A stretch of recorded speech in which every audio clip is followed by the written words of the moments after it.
Durante o desfile sem graça do Dia da Vitória, Vladimir Putin se perguntava como chegou ali. Um desfile militar sem equipamentos mal pode ser chamado assim. Mas essa humilhação não era o que Vladimir Putin pensava naquele dia. Enquanto a Ucrânia deixava Vladimir Putin em situação constrangedora mundialmente, outra vergonha ocorria em outro lugar. É quase insuportável de ver.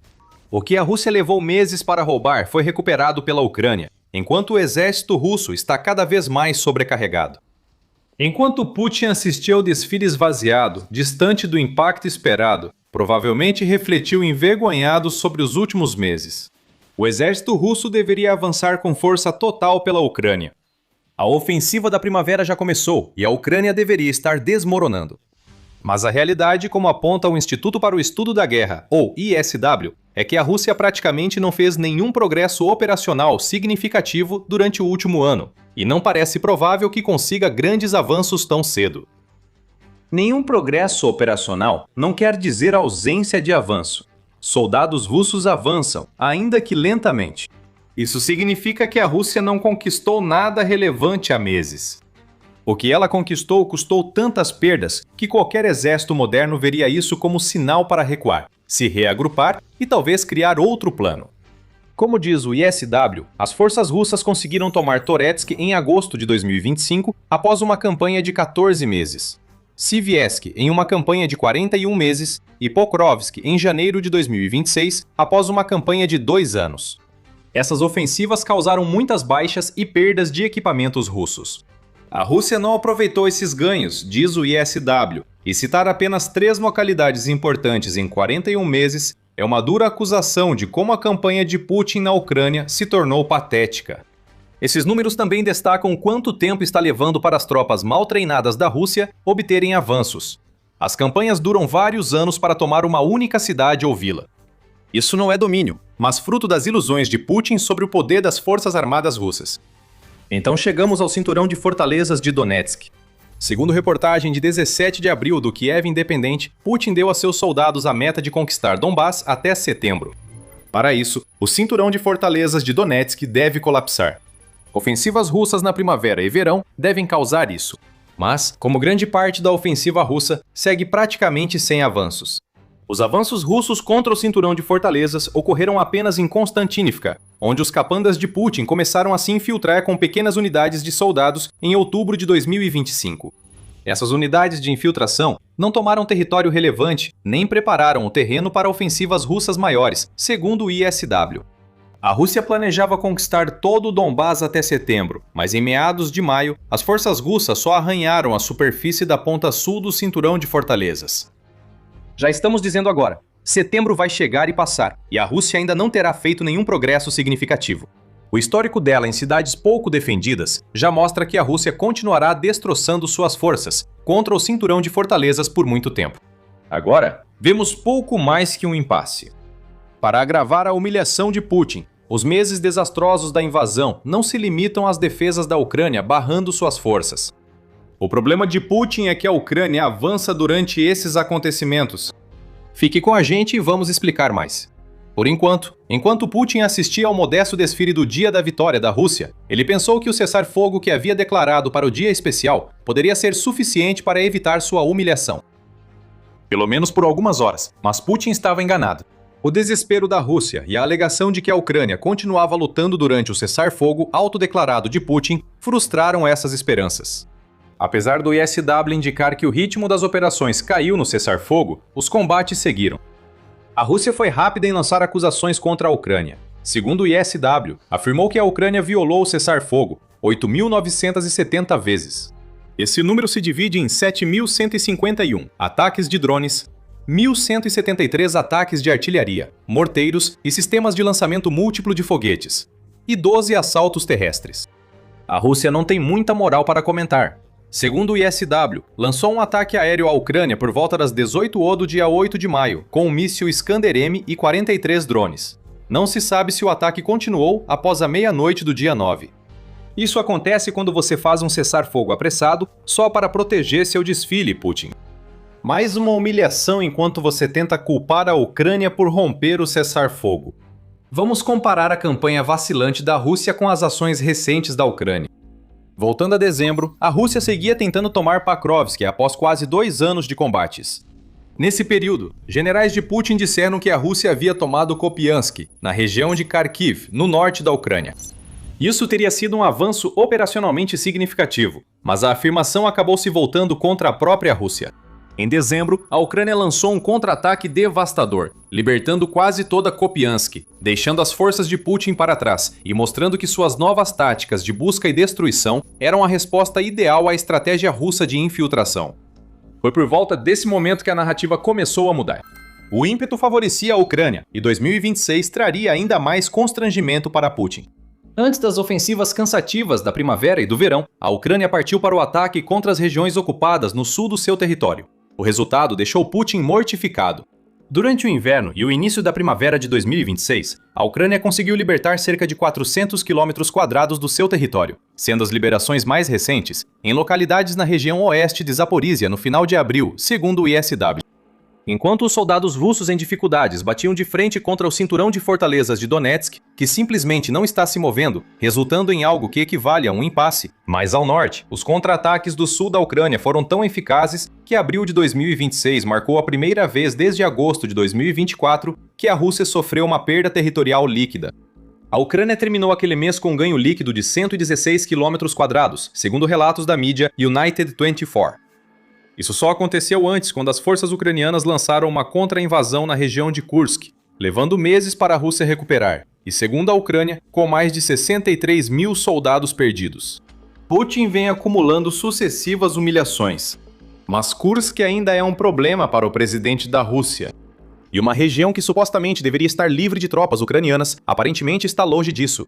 Segundo Alexander Sirski, comandante-em-chefe das Forças Armadas da Ucrânia, em 8 de maio, soldados ucranianos seguem ativos na região de Kursk. Mesmo sob pressão inimiga, os guerreiros ucranianos seguem cumprindo tarefas em território russo. Nossa presença em Kursk continua, disse Sirski. Vamos esclarecer, Putin. Nos últimos 6 meses, os únicos avanços da Rússia foram em Pokrovsk, após 2 anos de campanha que custaram dezenas de milhares de soldados russos. As grandes ofensivas da primavera e do verão foram lançadas, e praticamente não fizeram nenhum progresso contra o cinturão de fortalezas de Donetsk. A Rússia perde terreno para contra-ataques ucranianos, e a Ucrânia já tem ganhos líquidos de território. Mesmo em Kursk, onde a Rússia acreditava ter retomado o controle, soldados ucranianos ainda atuam. A maré vira contra a Rússia. Isso acontece diante do mundo todo. O desfile do Dia da Vitória serve para exibir a força da Rússia, e a edição de 2026 cumpriu esse papel. Enquanto Putin assistiu por 45 minutos ao desfile mais curto da Rússia em anos, notou a ausência total de equipamentos militares em exibição. O risco de ataque da Ucrânia era alto, e a Rússia precisa desse equipamento lá para que seja destruído por drones ucranianos. Só 10 líderes mundiais foram ao evento especial de Putin, menos da metade dos presentes em 2025, segundo o New Voice of Ukraine. Nenhum dos principais aliados de Putin, como Xi Jinping da China, sequer apareceu. Xi nem enviou delegação simbólica para Putin. Além disso, a Rússia chegou ao ponto de desfilar soldados norte-coreanos. Sim, esse desfile mostrou o poder russo, mas não como Putin queria. Enquanto o líder russo assistia envergonhado à inatividade em 9 de maio, só lhe restava refletir sobre as humilhações recentes. A Rússia deveria ganhar terreno em ritmo recorde, mas quem progride é a Ucrânia. Como isso está acontecendo? Essa é a única pergunta que Putin pode se fazer agora, com vários fatores tornando-o motivo de chacota mundial. Mas antes de analisarmos esses fatores, aqui vai um lembrete rápido de que você está assistindo ao The Military Show. Se ainda não se inscreveu, agora é o momento perfeito para apertar o botão e nunca perder nossos vídeos. Uma série de contratempos atingiu a Rússia nos últimos meses, a partir do problema que permitiu à Ucrânia lançar a contraofensiva que tanto a envergonhou. Problemas de comunicação nas forças armadas russas. No início de 2026, a SpaceX tomou o que muitos argumentariam ser a decisão há muito esperada de cortar o acesso da Rússia ao Starlink. A Rússia usava terminais ilícitos para acessar a internet e comunicações via satélite há anos, mas a lista branca que permite só terminais legítimos da Ucrânia pôs fim a isso. Em poucas horas, as comunicações russas na linha de frente entraram em caos. Os postos de comando não conseguiam falar com os soldados, e as defesas da Rússia desmoronaram no sul. Os comandantes russos passaram a usar mapas desatualizados com informações falsas sobre avanços, enquanto soldados eram enviados à linha de frente sem coordenação. Putin piorou esses desafios de comunicação ao decidir reprimir o aplicativo de mídia social Telegram. O líder russo, tentando manter o controle interno, removeu mais uma ferramenta de comunicação usada por milhares de soldados. O bloqueio do Telegram estava sendo implementado mais ou menos na mesma época em que ocorreu o desligamento do Starlink, criando uma situação de degradação da informação nas linhas de frente. As forças russas não sabiam mais para onde ir, nem podiam compartilhar informações em tempo real sobre movimentos e ataques ucranianos. A Ucrânia usou isso para atacar no sul. Vimos os resultados. A Rússia tenta resolver esses problemas com medidas improvisadas, como drones de retransmissão e conexões via satélite. Segundo a Atlantic Council, deve levar anos para a Rússia recuperar a eficiência em comunicações que tinha com o Starlink. Esses problemas de comunicação favoreceram os contra-ataques ucranianos, criando para Putin o desafio de combatê-los. Meses antes da ofensiva da primavera, a Rússia acumulava reservas em Donetsk para enfrentar o cinturão de fortificações. Essas reservas deveriam apoiar os fantoches de Putin enquanto avançavam em direção a Pokrovsk e depois seriam enviadas para a linha de frente para o ataque ao cinturão de fortalezas. A Ucrânia retomou grandes áreas do território, forçando Putin a mudar seus planos. Putin foi obrigado a tomar decisões indesejadas. Agora, cada movimento de tropas reflete essas escolhas. A Rússia desloca tropas para áreas-chave da frente, tentando sem sucesso tornar reais as ilusões de Putin sobre Donetsk em setembro? Ou essas tropas precisam seguir para o sul para tentar parar os contra-ataques da Ucrânia e reverter os avanços que a Ucrânia conquistou? Situação sem saída para Putin. Focar na linha de frente significa que as regiões do sul continuam sendo libertadas, o que também permite que a Ucrânia traga soldados para perto da região de Donetsk. Ir ao sul enfraquece os ataques na linha de frente e causa ainda mais lentidão. O ponto é simples. A Ucrânia está ditando o ritmo no campo de batalha, não a Rússia. E enquanto a Ucrânia faz isso, mais uma humilhação para Putin, e mais um motivo pelo qual vemos o que vemos na Ucrânia é que as estratégias da Ucrânia estão causando baixas recordes nas tropas russas. A Rússia está se aproximando cada vez mais de uma crise de efetivo, já que as baixas de tropas estão superando o recrutamento de voluntários. Em março de 2026, a Ucrânia registrou cerca de 35 mil baixas entre as forças russas, todas verificadas pelos operadores de drones ucranianos. Abril de 2026 trouxe resultados semelhantes. Mais de 35 mil soldados russos mortos ou feridos, segundo o presidente da Ucrânia, Volodymyr Zelensky. A taxa média diária de baixas da Rússia agora já ultrapassa 1.000 e só vai aumentar com a chegada do verão. A Rússia tenta lançar mais ataques apesar dos problemas de comunicação e da divisão de foco. Um problema alimenta o outro. Também não podemos ignorar o impacto das baixas nos ataques de linha de frente da Rússia. O objetivo de Putin é lançar esses ataques, conquistar território e fazer com que os soldados mantenham essa posição enquanto aguardam a chegada de reforços, o que permitirá avanços adicionais. Isso não pode acontecer enquanto as tropas da Rússia são dizimadas em ritmo recorde. Está levando mais tempo do que nunca para a Rússia conquistar até mesmo pequenas porções de território. No início de abril, o vice-chefe do gabinete presidencial da Ucrânia, Pavlo Paliza, afirmou que a Rússia perde atualmente 316 soldados por cada quilômetro quadrado conquistado em Donetsk. Perdas assim são insustentáveis para a Rússia e não estão diminuindo. Rússia tem problemas de recrutamento enquanto a Ucrânia aumenta baixas russas.